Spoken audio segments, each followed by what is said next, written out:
पहली रोटी किसकी? गौग्रास, गौ माता के नाम की, और निकालनी ही चाहिए। यदि आपके घर में गाय नहीं है, आस पड़ोस में बहुत होंगी, आस पड़ोस में नहीं है तो आजकल तो गौ माता की स्थिति आप सब जानते हैं, रास्ते पर रहती, भटकती रहती, एक रोटी किसी को खिला दो। अन्नपूर्णा की कृपा आपके भंडार में भरी रहेगी, अन्नपूर्णा के भंडारे भरे रहेंगे आपकी रसोई में, कमी नहीं आएगी।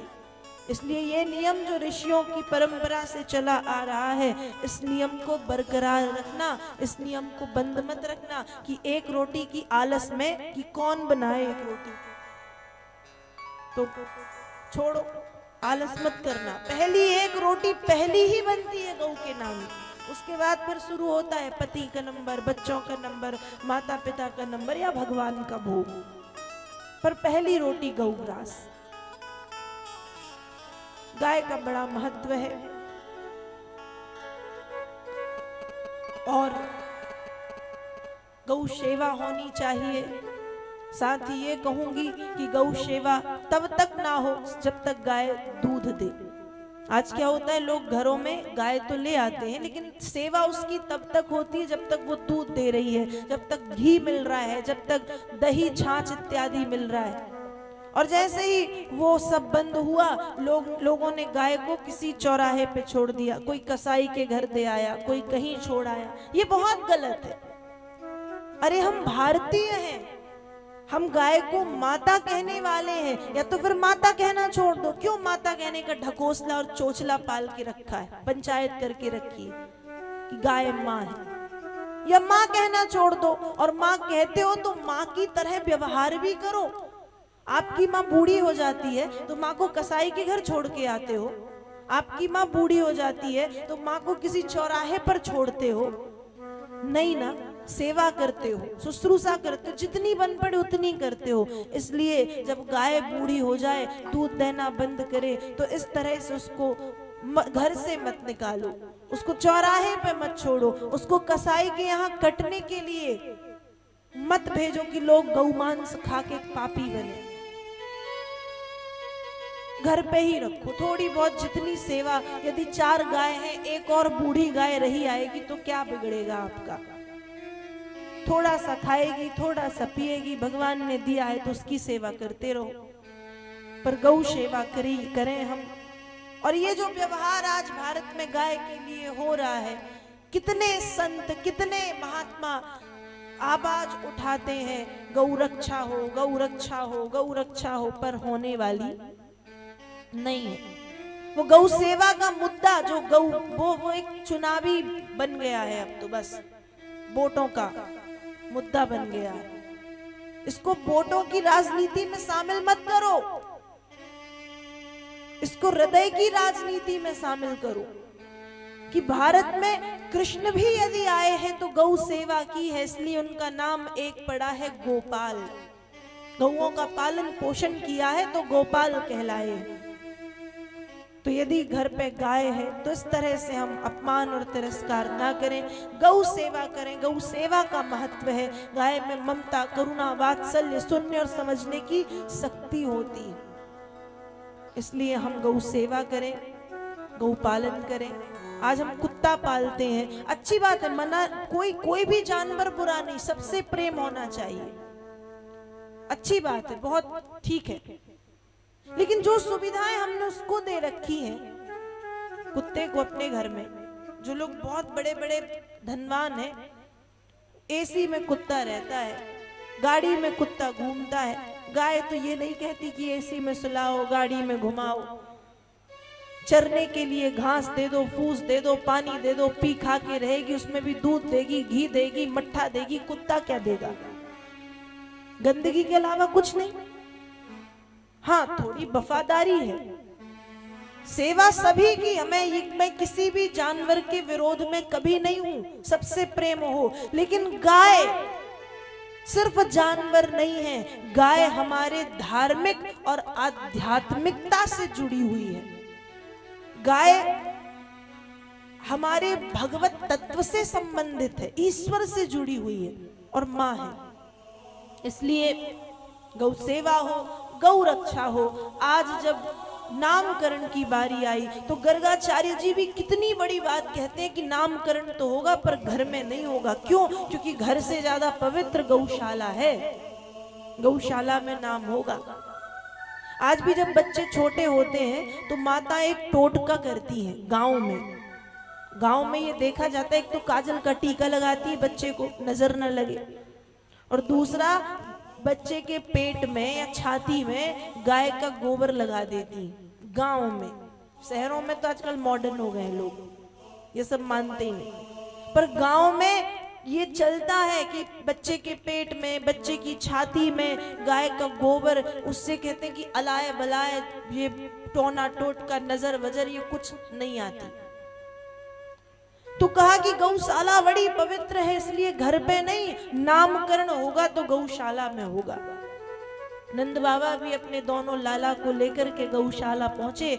गर्गाचार्य जी नामकरण करते हैं। अष्टम में श्री गर्ग मुनि नंद राय ग्रह आयो, नामकरण उत्सव कियो, मुख में विश्व दिखा। नामकरण संस्कार प्रारंभ हुआ।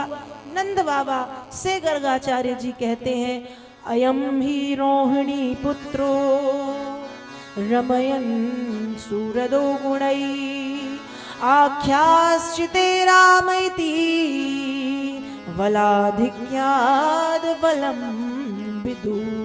हे नंद बाबा, ये जो माता रोहिणी का पुत्र है, ये जो आपका बड़ा बेटा है, अयम ही रोहिणी पुत्रो, ये अपने सुंदर गुणों से संपूर्ण परिवार के लोगों को प्रसन्न रखेंगे, इसलिए इनका नाम है राम। राम किसे कहते हैं? कहा जो परिवार नहीं, जो संसार के लोगों को प्रसन्नता देने का सामर्थ्य रखे वो राम कहलाता है। ये नाम है। बल की अधिकता है इसलिए बलराम, बल का देवता है इसलिए बलदेव। और एक माँ के गर्भ से दूसरी माँ के गर्भ में संकर्षण क्रिया के द्वारा खींच करके लाए जाने के कारण इसका एक नाम है शंकरषण। बलराम जी का नामकरण हुआ।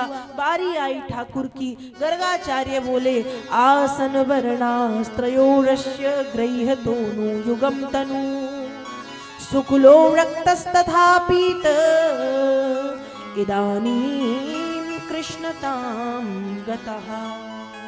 कहा ये हर युग में अवतार लेता है और हर युग में रंग भी बदलता है। सतयुग में इसका रंग कहा शुक्लो श्वेत सफेद रंग का था ये। फिर त्रेता में कहा रक्तस, ये लाल रंग का था।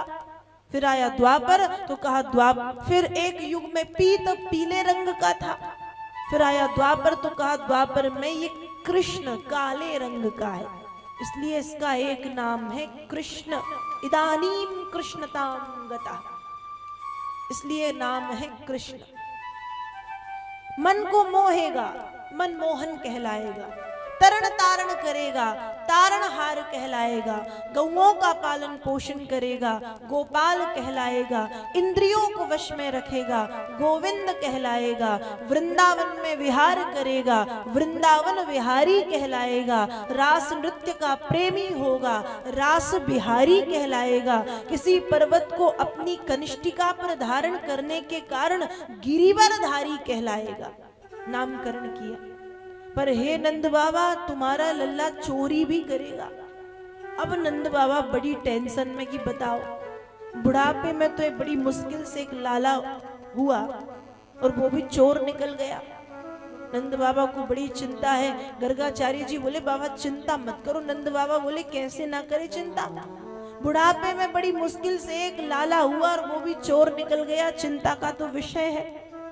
कहा बाबा लाला चोरी तो करेगा पर धन संपत्ति की नहीं करेगा, तो फिर कैसी चोरी?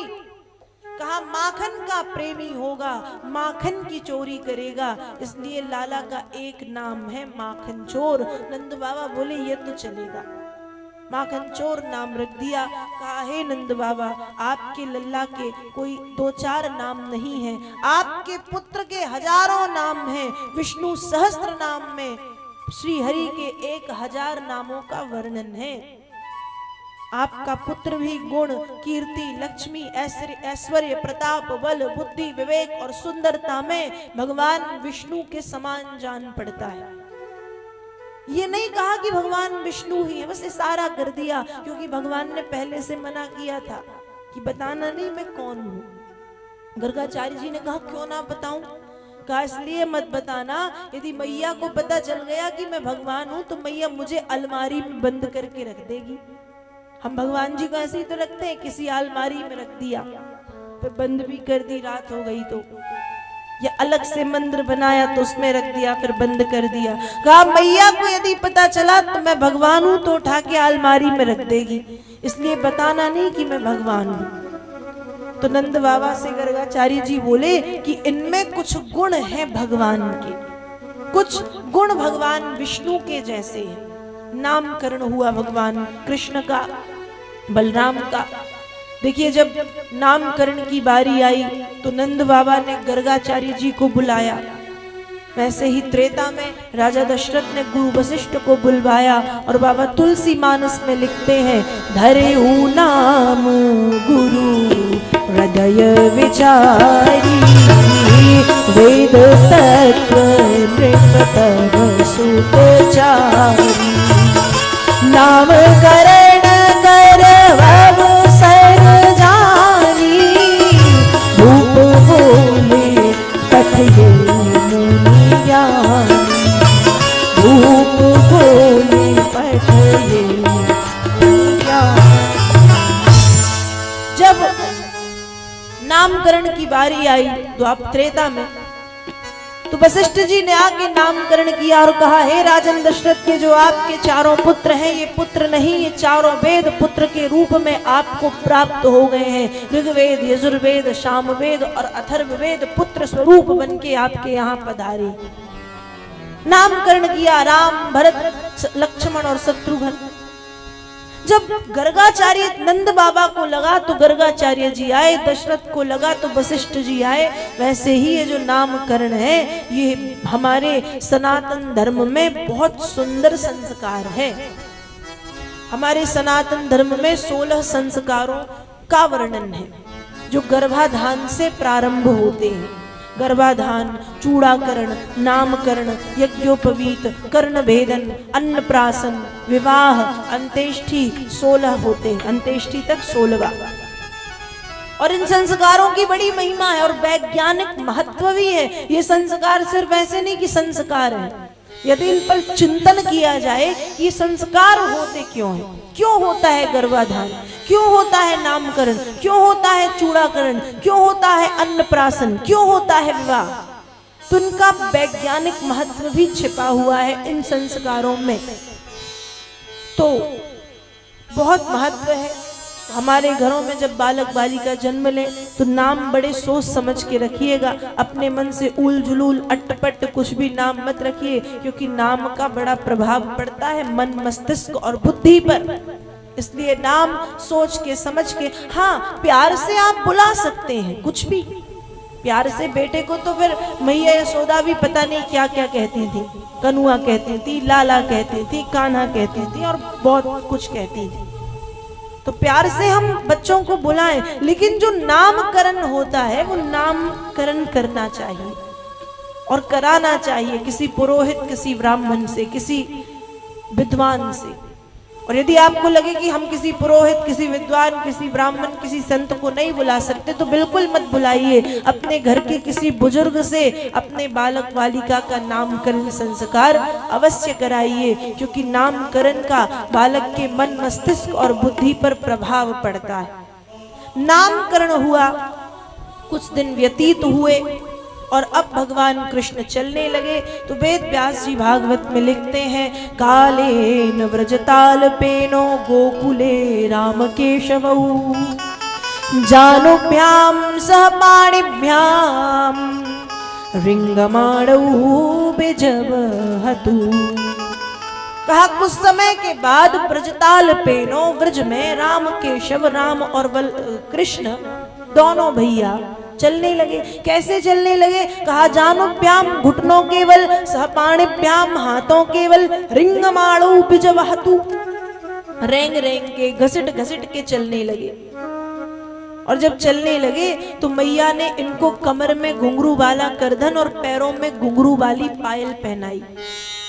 अब ये चलते, कहाँ चलते, कहा ब्रज के कीचड़ में चलते।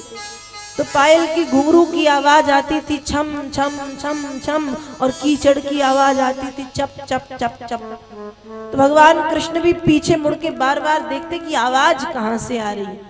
पायल खुद के पैर में है, करधन खुद की कमर में है, पर इतने सीधे साधे बने हैं कि जानते नहीं कि आवाज मेरे ही शरीर से आ रही, मेरी ही पायलों से।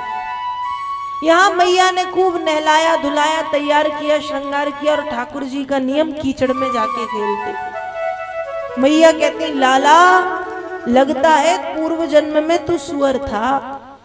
तो भगवान भी कहते बलराम जी से देख लो भैया, मैया कितनी ज्ञानी है, जानती है मैं पूर्व जन्म में सुअर था। थे कि नहीं? ठाकुर जी सूकर थे कि नहीं?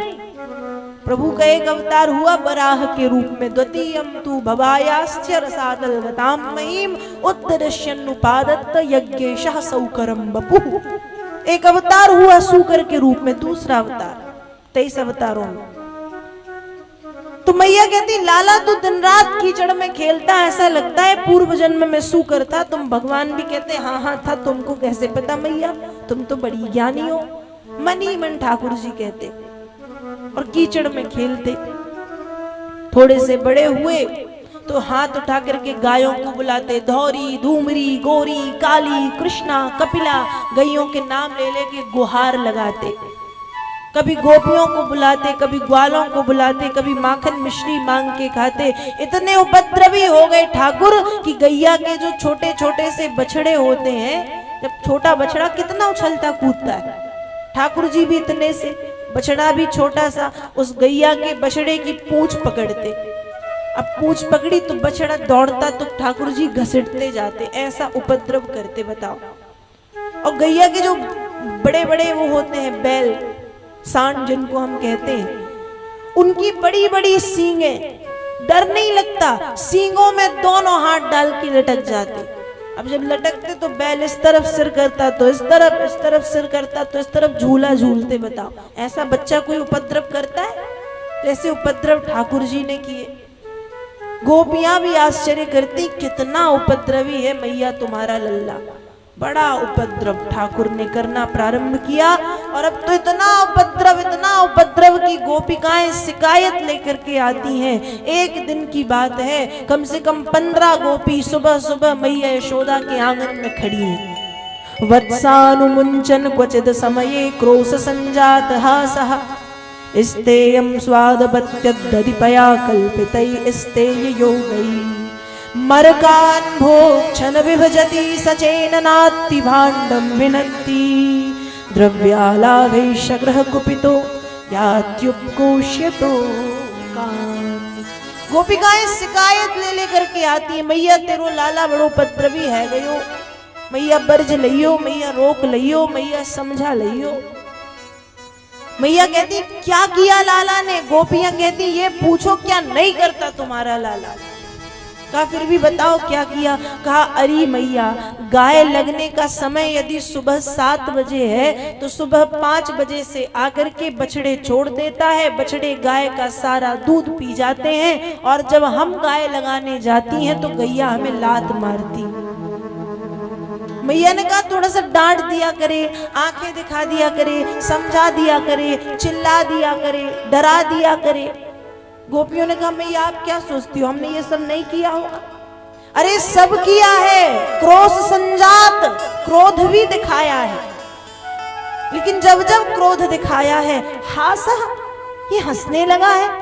और मैया जब ये हंसता है तो इसकी मंद मंद मुस्कान इतनी प्यारी है, ये इतने अच्छे से हंसता है, इसकी मुस्कान में इतना आकर्षण है कि हम अपना सारा गुस्सा भूल जाते हैं।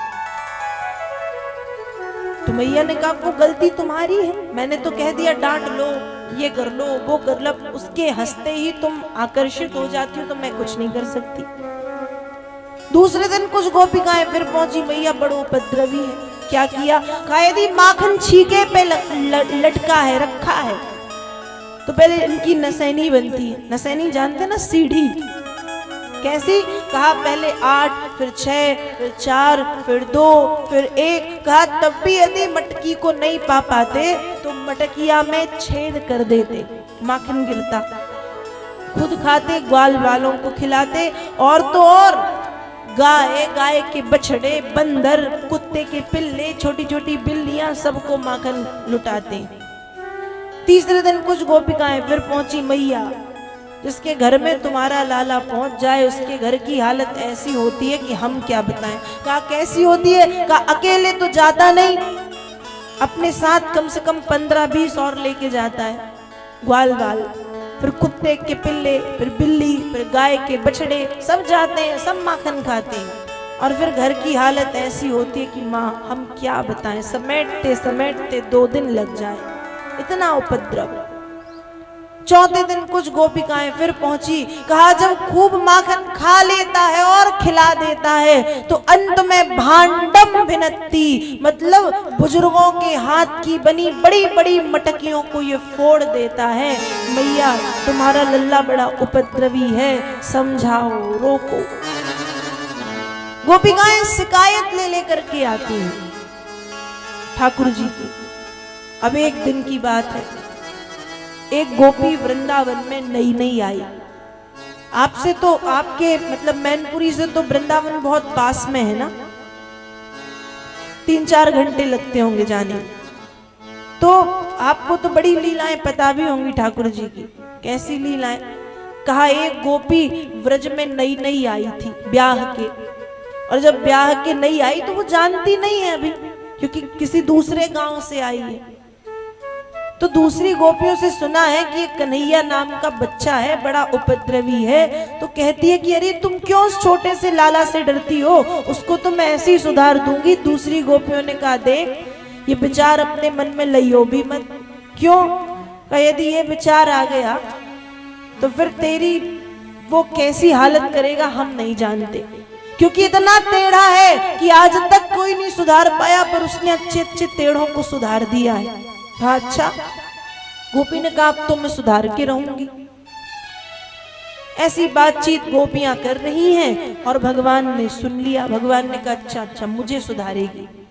गोपी घर नहीं पहुंच पाई, भगवान कृष्ण उसके घर पहुंच गए और जितना दूध दही माखन मट्ठा रखा था सब फैला दिया, पृथ्वी पे गिरा दिया, दरवाजे लगा के जहां के तहां छिप गए। गोपी आई, दरवाजे खोले, और दरवाजे खुले आगे बढ़ी तो पैर के नीचे रखा माखन, और माखन था तो चिकना। अब चिकनाई के कारण पैर फिसल गया, और फिसली तो सीधे सामने वाली दीवार पे जाके लगी।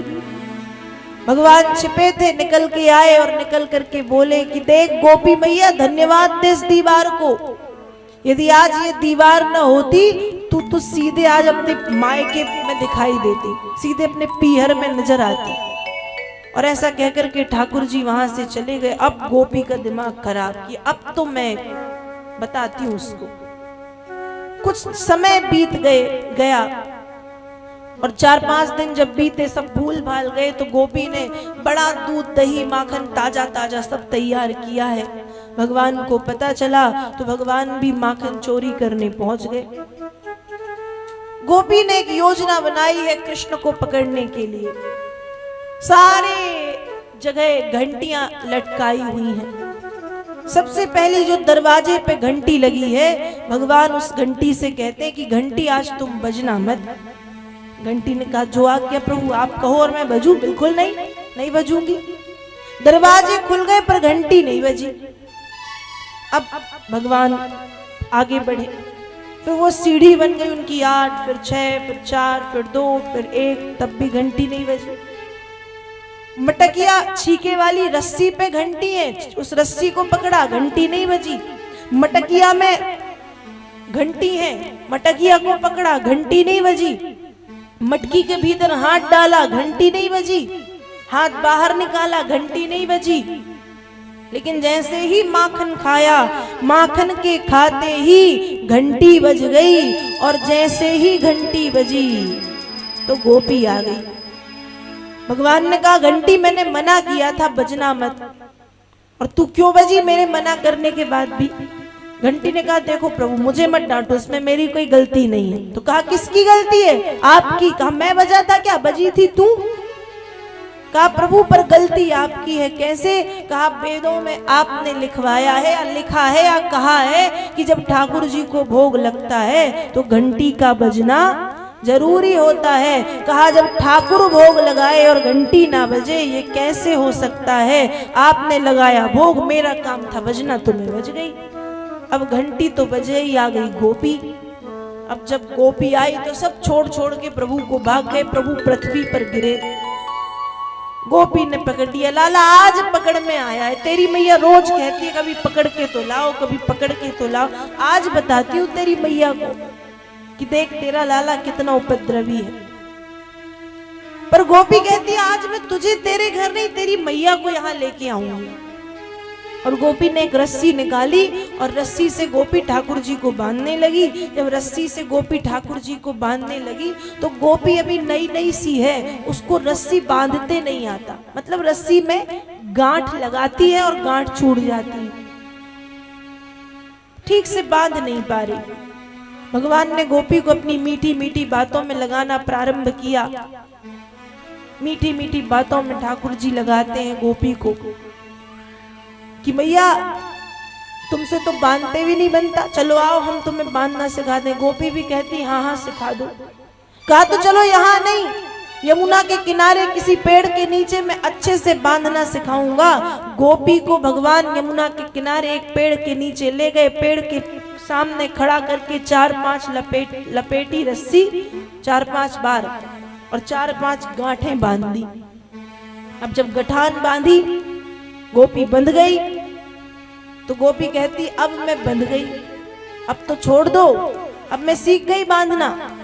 भगवान ने सिर पे हाथ रखा और भगवान कहते हैं गड़बड़ी हो गई। क्या? कहा मैया जैसे तुमसे बांधते नहीं बनता ना वैसे ही हमसे खोलते नहीं बनता। और ऐसा कहकर के भगवान कृष्ण वहां से चले गए। इस तरह से वह गोपी सारे दिन बंधी रही। शाम को जब अन्य गोपिकाएं आई तब उसे वहां से खोला, रस्सी उसकी खोली और कहा था कि उसके चक्कर में मत पड़ो। इतना टेढ़ा है कि आज तक कोई सीधा नहीं कर पाया, पर उसने अच्छे अच्छे टेढ़ों को सीधा किया। इस तरह से भगवान कृष्ण ब्रजभूमि में अनेक सुंदर सुंदर लीलाएं करते थे। बांसुरी बजाते हैं, माखन चुराते हैं, गोपिकाओं को सताते हैं। बड़ी प्यारी अद्भुत और दिव्य लीलाएं भगवान कृष्ण ने ब्रजभूमि में की। अब एक दिन की बात है, एक गोपी शिकायत लेकर के आई। और जब गोपी शिकायत लेकर के आई तो मैया ने आते ही कह दिया तू तो बिल्कुल झूठ बोल रही है।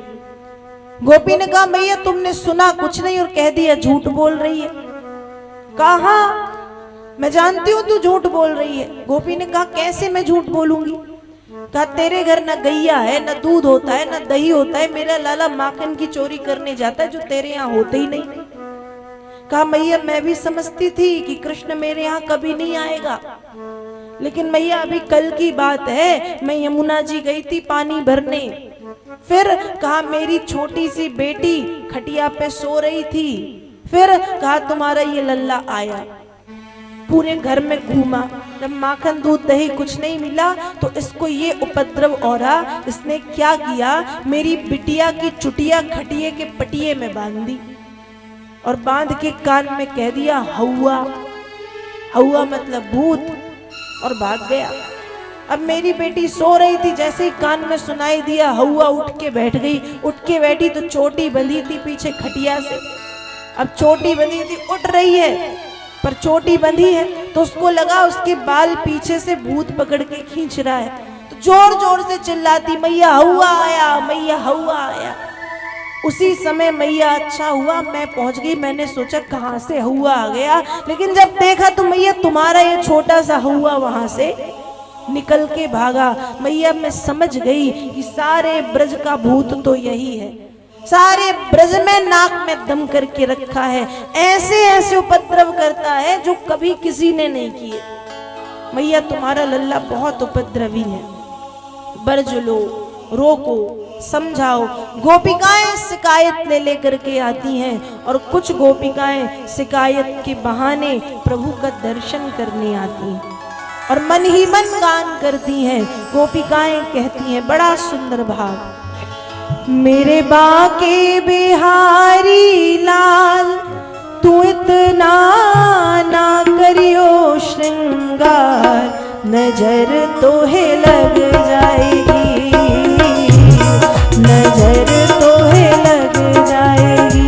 मेरे बाके बिहारी लाल तू इतना ना करियो श्रृंगार, नजर तोहे लग जाएगी, नजर तोहे लग जाएगी।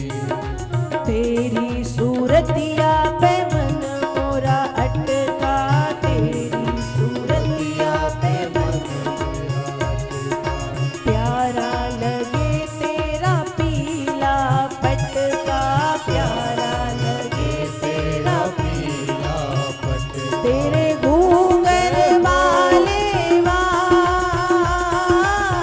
बाल, तेरे घूंघर वाले बाल, तू इतना ना करियो श्रृंगार, नजर तोहे लग जाएगी, नजर तोहे लग जाएगी। मेरे बाके बिहारी लाल तू इतना ना करियो श्रृंगार, नजर तोहे लग जाएगी, नजर तोहे लग जाएगी। तेरी सूरतिया पे मन मोरा अटका, तेरी सूरतिया पे मन मोरा अटका, प्यारा लगे तेरा काला पटका, प्यारा लगे तेरा काला तेरे गले पे चंदी माल, तेरे गले पे चंदी माल, तू इतना ना करियो श्रृंगार, नजर तोहे लग जाएगी, नजर तोहे लग जाएगी। मेरे बाके बिहारी लाल तू इतना ना करियो श्रृंगार, नजर तोहे लग जाएगी, नजर तोहे लग जाएगी।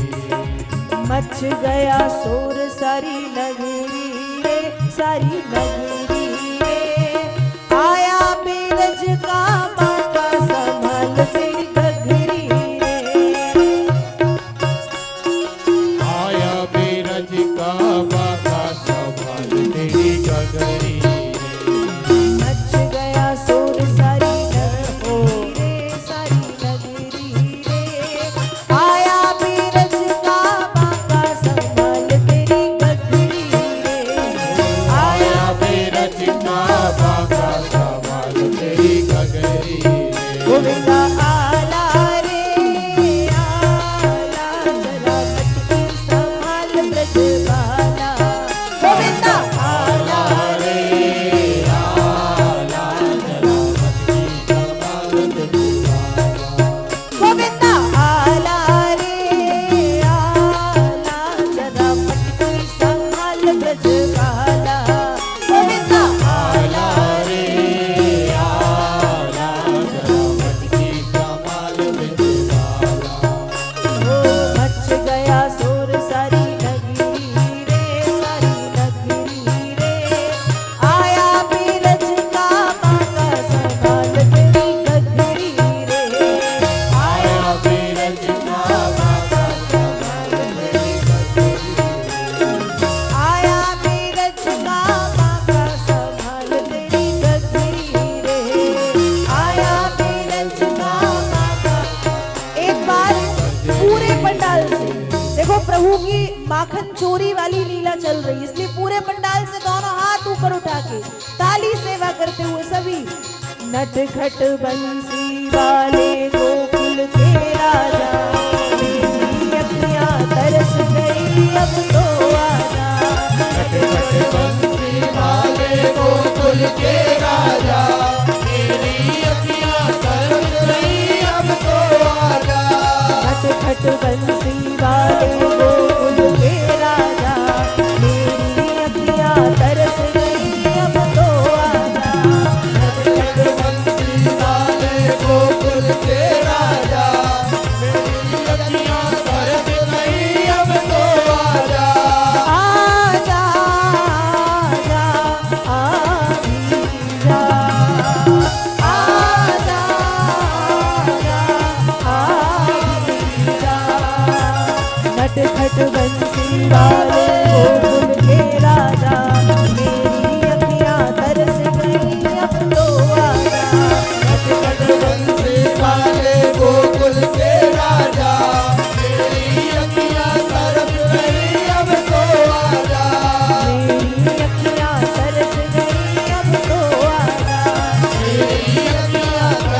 भगवान की जय। ब्रजभूमि में रह करके प्रभु ने माखन चोरी की लीलाएं संपन्न की।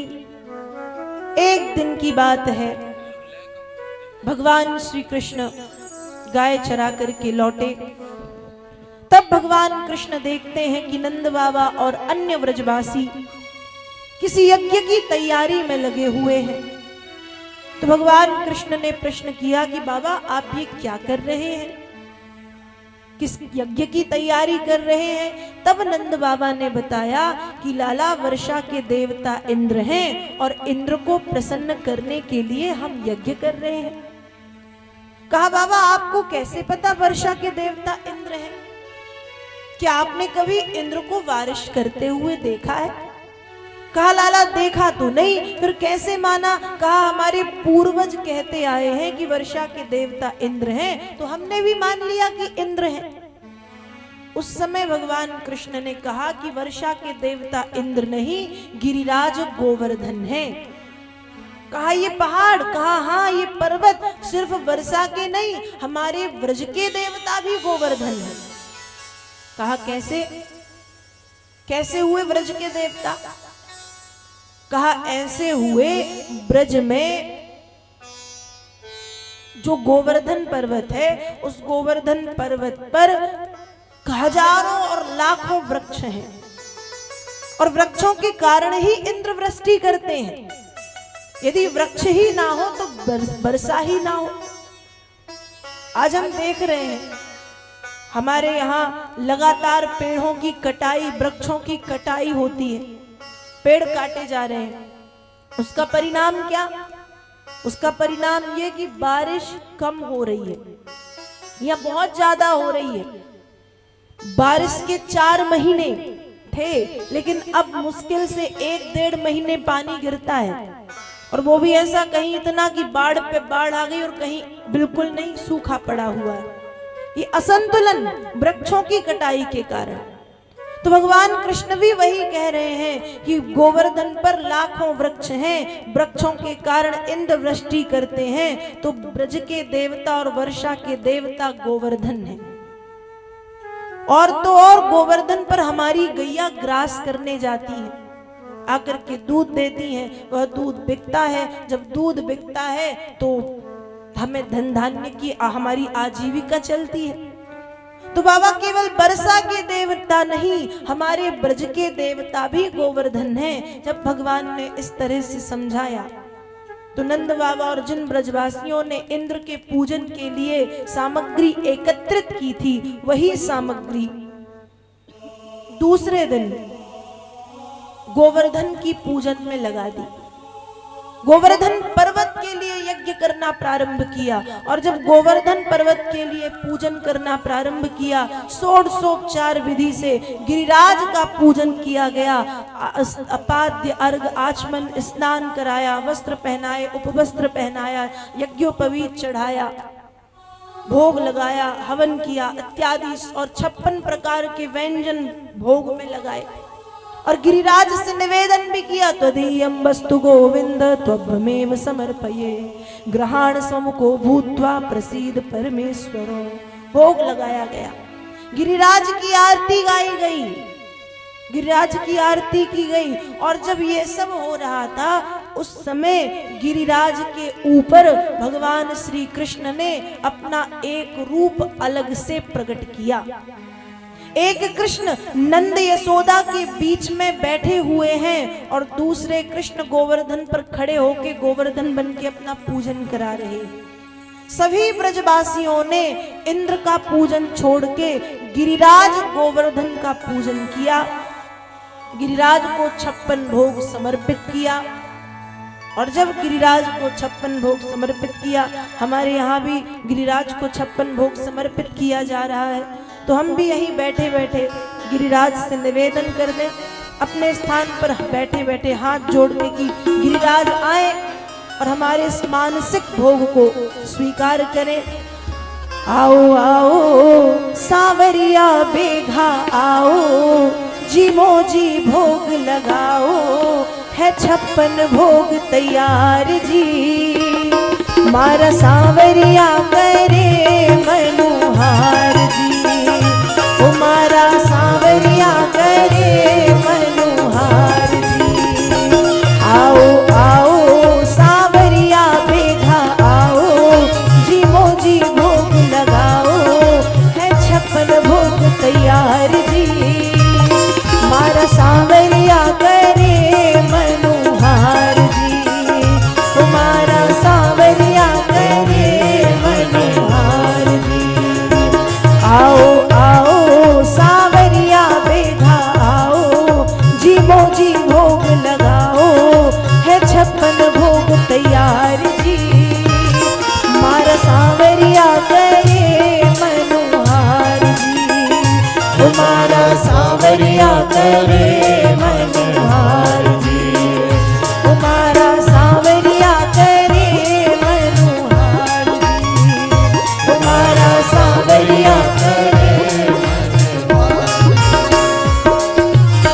गिरिराज को 56 भोग समर्पित किया गया और इंद्र का पूजन छोड़ के सारे व्रजवासियों ने भगवान कृष्ण के कहने पर गिरिराज गोवर्धन का पूजन किया।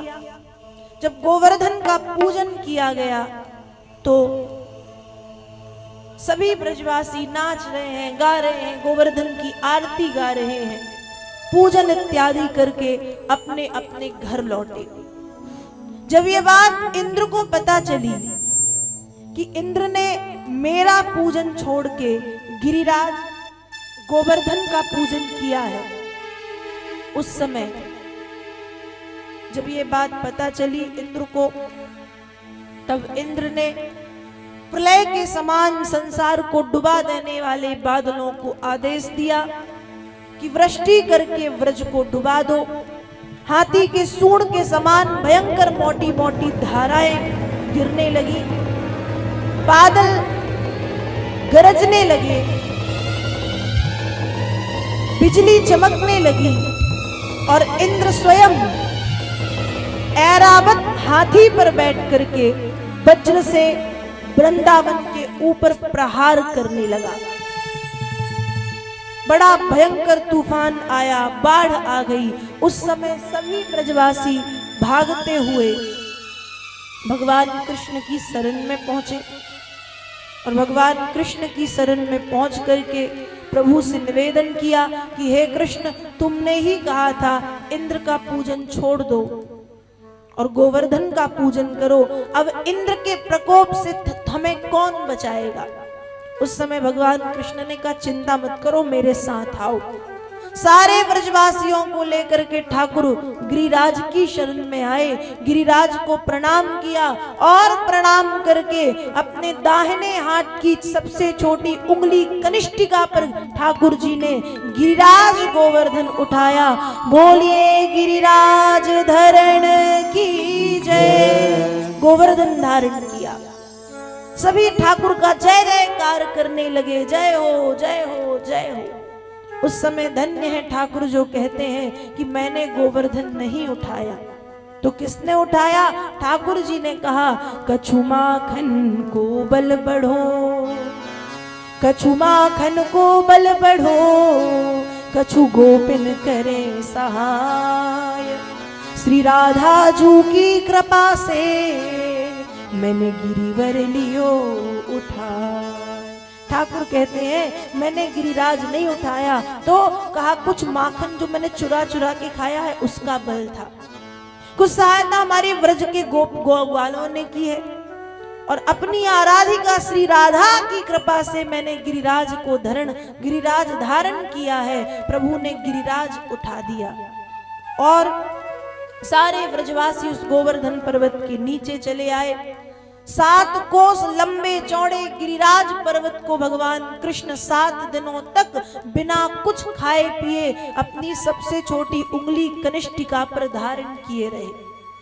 वर्षा करते करते जब बादलों का जल समाप्त हो गया, वज्र फेंकते फेंकते जब इंद्र के हाथ थक गए, तब इंद्र आदि सभी देवता पृथ्वी पर आए, भगवान श्री कृष्ण से क्षमा याचना की, कामधेनु गौ के दुग्ध और आकाश गंगा के जल से प्रभु का अभिषेक कराया और प्रभु से क्षमा याचना करके इंद्र आदि देवता अपने धाम को गमन करते हैं। इस तरह से भगवान ने इंद्र के अभिमान को समाप्त तो किया ही साथ प्रभु ने गोवर्धन पर्वत की महिमा का विस्तार तीनों लोकों में कर दिया। आखिर ये गोवर्धन पर्वत कौन थे? जब श्री राम जी समुद्र को बांध रहे थे, सेतु का बंधन कर रहे थे, तो बड़े बड़े जो बंदर हैं, नील, नल नील, अंगद, हनुमान जी इत्यादि, ये बड़े बड़े पहाड़ उठा के ला रहे थे। तो हनुमान जी महाराज एक पर्वत को, माताओं से मेरा निवेदन है कि अभी आप खड़ी ना हो, बैठ जाएं, आरती के बाद आप को जो गिरिराज का पूजन करना है वो करिएगा, पर अभी बैठ जाइए। तो कहा कि हनुमान जी महाराज हिमालय पर्वत की एक चट्टान जिसका नाम है गोवर्धन, उसे लेके आ रहे थे और वृंदावन के ऊपर थे। बाबा तुलसी मानस में लिखते हैं, वृंदावन ढिग पहुंचे जाई, तह प्रभु आज्ञा सुनियस पाई। वृंदावन के ऊपर थे, प्रभु ने संकेत किया। संकेत क्या? संकेत ये किया कि सेतु का बंधन हो चुका है, जो जहां है, जिस पर्वत पहाड़ पत्थर को लिए है वहीं छोड़ के अति शीघ्र मेरे पास आए। तो हनुमान जी जिस गोवर्धन नाम की चट्टान को लिए थे उसे ब्रज में छोड़ के आगे बढ़ने लगे। तब उस पर्वत से एक ब्राह्मण देव निकले और उन्होंने कहा कि हे हनुमंत, ना तो तुम मुझे राम के काम में ले गए, ना तुमने मुझे मेरे घर में रहने दिया, घर का बनाया ना घाट का, बीच रास्ते में छोड़ दिया, अब मैं क्या करूं? हनुमान जी महाराज ने कहा, पहले तो चिंता मत करो, मैं अभी आता हूं। राम जी से पूछ के कि क्या करना है। राम जी के पास पहुंचे, प्रभु ऐसी ऐसी बात है, हिमालय की एक चट्टान गोवर्धन को उठा के ला रहा था, आपका संकेत सुनते ही उसे वृंदावन में मैंने स्थित कर दिया, अब क्या करना है? वो तो ऐसे ऐसे बोल रहा है। तब राम जी ने कहा, हनुमंत उस पर्वत से जाके कहो कि राम के काम में आने वाले लोग कभी विफल नहीं जाते, अर्थात द्वापर में जब मेरा कृष्णावतार होगा। तो बाबा तुलसी मानस में लिखते हैं, 7 दिवस ते ही कर पर धरी हो, 3 लोक महिमा विस्तरी हो। उससे जाकर के कह दो कि त्रेता में जब, द्वापर में जब मेरा कृष्णावतार होगा, तब उस गिरिराज को 7 दिनों तक बिना कुछ खाए पिए अपनी कनिष्ठिका पर धारण करे रहूंगा और उस पर्वत की महिमा का विस्तार तीनों लोकों में मैं कर दूंगा। प्रभु ने ये कहा।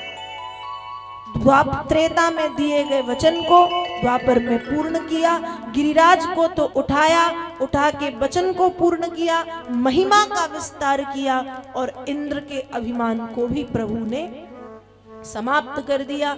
इस तरह से भगवान श्री कृष्ण ने गोवर्धन पर्वत को धारण किया और एक प्रभु की महत्वपूर्ण लीला, जैसे हम गिरिराज धरण की लीला कहते हैं, प्रभु ने वह लीला भी ब्रजभूमि में रह करके संपन्न की।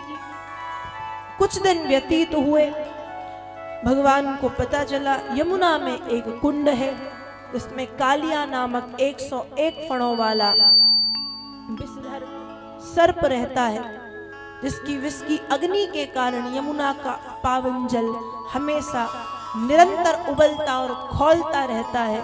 उस समय भगवान कृष्ण यमुना के तट पर गेंद खेलने का विचार करते हैं। जानबूझ के प्रभु ने गेंद पानी में फेंकी। मित्रों ने कहा लेके आओ।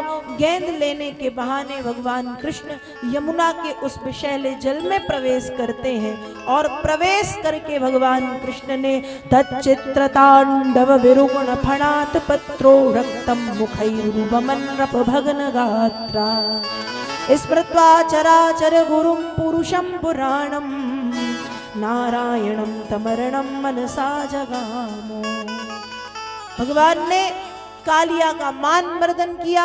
उसके 101 फणों पर चढ़ करके प्रभु ने तांडव नृत्य किया और जब प्रभु ने नृत्य किया तो उसके पत्ते के समान जो बड़े बड़े फण थे, फणात पत्रों, वे फट गए।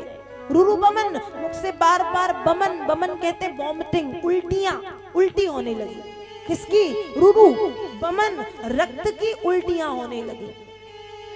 और फिर वो कालिया मन में सोचता है कि कोई और मारता तो ये बचाते, अब बचाने वाला ही मारने वाला बना है, मैं क्या करूं।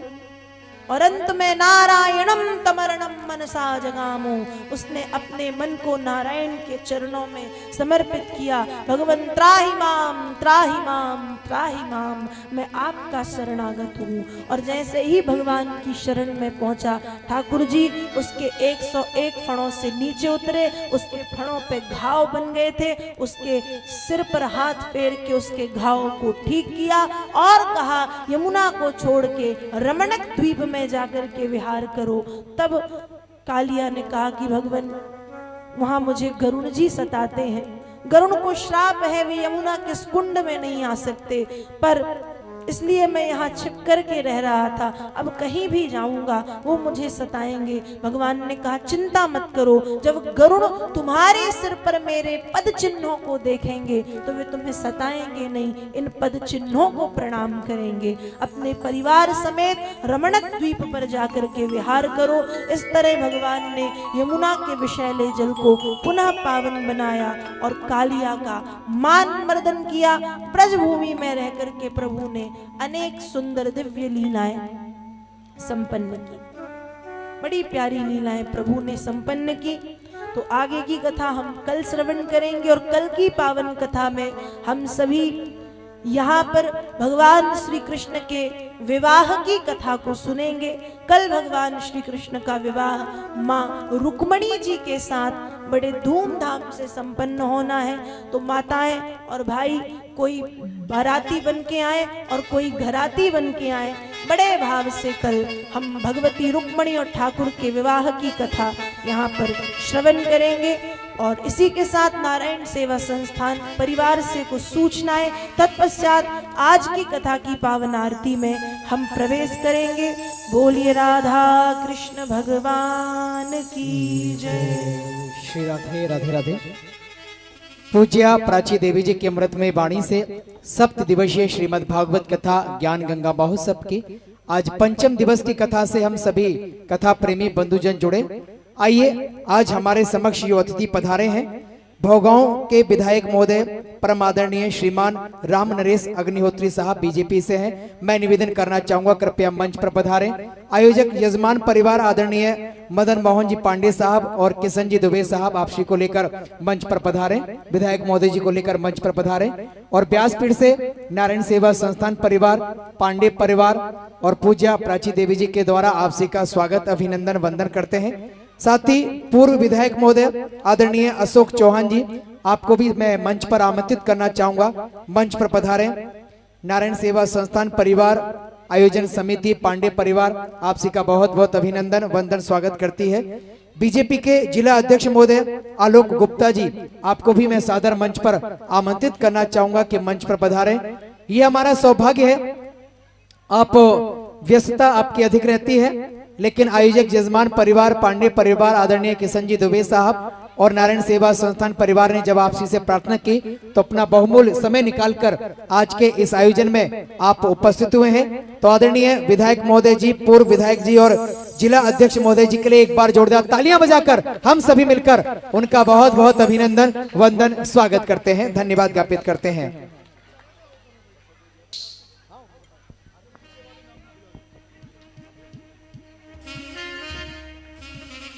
मैं निवेदन करना चाहूंगा योगेंद्र सिंह जी चौहान साहब आप भी कृपया मंच पर पधारें। आज के आरती में आप सम्मिलित होंगे, व्यासपीठ से आशीर्वाद आप प्राप्त करें। पूर्व जिला अध्यक्ष महोदय ब्राह्मण समाज आदरणीय मोहन चंद्र पांडे जी आप भी कृपया मंच पर पधारें। आयोजक परिवार आपसी का स्वागत करता है, व्यासपीठ से आशीर्वाद आप प्राप्त करें। अजीत यादव जी आप भी कृपया मंच पर पधारें, आपसी का बहुत बहुत अभिनंदन वंदन स्वागत। नारायण मिष्ठान भंडार से आदरणीय दादाजी आप भी कृपया मंच पर पधारें, व्यासपीठ से आशीर्वाद आप प्राप्त करें, आपसी का बहुत बहुत अभिनंदन वंदन स्वागत करते हैं। कुछ और सहयोगियों का स्वागत अभी बाकी है जिन्होंने नारायण सेवा संस्थान परिवार को सहयोग दिया है। डॉक्टर आदित्य कुमार गुप्ता जी भोगांव से हैं। अपने पिताजी स्वर्गीय हरिश्चंद्र गुप्ता जी की पुण्य स्मृति पर आजीवन संरक्षक आप पूर्व दानदाता हैं नारायण सेवा संस्थान परिवार के, और आपका परिवार उदयपुर गया भी है, रूबरू होकर अपनी आंखों से नारायण सेवा संस्थान परिवार की विजिट भी की है, और पूर्व में आपने 21,000 रुपए का सहयोग, आजीवन सदस्य आप नारायण सेवा संस्थान परिवार के बने, 21,000 रुपए का सहयोग आपने दिया, और आप नारायण सेवा संस्थान परिवार जाकर अपनी आंखों से उन सेवाओं को आपने देखा है। तो मैं निवेदन करूंगा मंच पर पधारें, व्यासपीठ से आशीर्वाद आप प्राप्त करें। आदरणीय लोकेंद्र दीक्षित जी आप भी कृपया मंच पर पधारें, आरती में सम्मिलित होंगे। इसके साथ ही मैं निवेदन करना चाहूंगा पूर्व दानदाता जो आज पधारे हैं, डॉक्टर कौशलेंद्र दीक्षित जी जो मैनपुरी से हैं, नारायण सेवा संस्थान परिवार के पूर्व दानदाता हैं। अपनी माता स्वर्गीय राम किशोरी दीक्षित की स्मृति में आपने पूर्व में 10,000 रुपए का सहयोग नारायण सेवा संस्थान परिवार के लिए समर्पित किया। हमारी प्रार्थना पर आप पधारे हैं, तो निवेदन करना चाहूंगा मंच पर पधारें, व्यासपीठ से आशीर्वाद आप प्राप्त करें। डॉक्टर लोकेंद्र दीक्षित जी और डॉक्टर आदित्य कुमार गुप्ता जी दोनों ही मंच पर पधारे, पूर्व डोनर हैं नारायण सेवा संस्थान परिवार के। आज जिन्होंने अभी अभी कथा के आयोजन में सहयोग दिया है संस्थान परिवार के लिए, गुप्तदान है मैनपुरी से एक परिवार के द्वारा दवाइयों के लिए सहयोग राशि आपने संस्थान परिवार के लिए समर्पित की है। अभिनंदन, मंच पर पधारें, व्यासपीठ से आशीर्वाद प्राप्त करें। मिथिलेश चौहान जी मैनपुरी से हैं, दवाइयों के लिए सहयोग आपने संस्थान परिवार के लिए दिया है, बहुत बहुत आप श्री का स्वागत करते हैं। सीता देवी मिश्रा स्थानीय मैनपुरी से दवाइयों के लिए सहयोग राशि आप संस्थान परिवार के लिए समर्पित कर रहे हैं, बहुत बहुत आप श्री का अभिनंदन करते हैं। गुप्तदान है मैनपुरी से एक परिवार के द्वारा दवाइयों के लिए सहयोग राशि आपने संस्थान परिवार के लिए समर्पित की है, बहुत बहुत आप श्री का स्वागत करते हैं। आस्था चैनल के माध्यम से जो महान भाव जुड़े हैं, गुप्तदान है बक्सर से एक परिवार के द्वारा दवाइयों के लिए पुष्प राशि आपने संस्थान परिवार के लिए समर्पित की है, बहुत बहुत आप श्री का अभिनंदन। महालक्ष्मी देवी आप दरभंगा से हैं, आपने एक ऑपरेशन का सहयोग संस्थान परिवार के लिए समर्पित किया है, बहुत बहुत अभिनंदन। स्वर्गीय श्री अंकुश मल्होत्रा जी सोनीपत से हैं, दवाइयों के लिए पुष्प राशि आपने संस्थान परिवार के लिए समर्पित की है। गुप्तदान है जयपुर से एक परिवार के द्वारा 5 ऑपरेशन के लिए 21,000 रुपए का सहयोग संस्थान परिवार के लिए आपने समर्पित किया है। M.K. पुरोहित साहब ग्वालियर से हैं, 2 बंधुओं के ऑपरेशन के लिए 9,500 रुपए का सहयोग संस्थान परिवार के लिए आपने समर्पित किया है, आपका बहुत बहुत अभिनंदन, वंदन, स्वागत करते हैं, धन्यवाद ज्ञापित करते हैं। आइए मैं अपनी वाणी को विराम देता हूं, अब आरती में प्रवेश करते हैं। और एक निवेदन करना चाहूंगा, आज रात्रि 8 बजे इसी स्थान पर सुंदरकांड का पाठ आयोजित किया जाएगा, तो सभी कथा प्रेमी बंधुजनों से प्रार्थना रहेगी आप इसी प्रकार हर्षोल्लास के साथ पूरे परिवार के साथ रात्रि 8 बजे आप पधारें। आप पधारेंगे तो पूज्या देवी जी का भी आगमन हो पाएगा। सुंदरकांड के उस पारायण में रात्रि 8 बजे से आप सभी कथा प्रेमी बंधुजन पधारें, सब परिवार आमंत्रित हैं। धन्यवाद। श्री भागवत भगवान की है आरती, पापियों को पाप से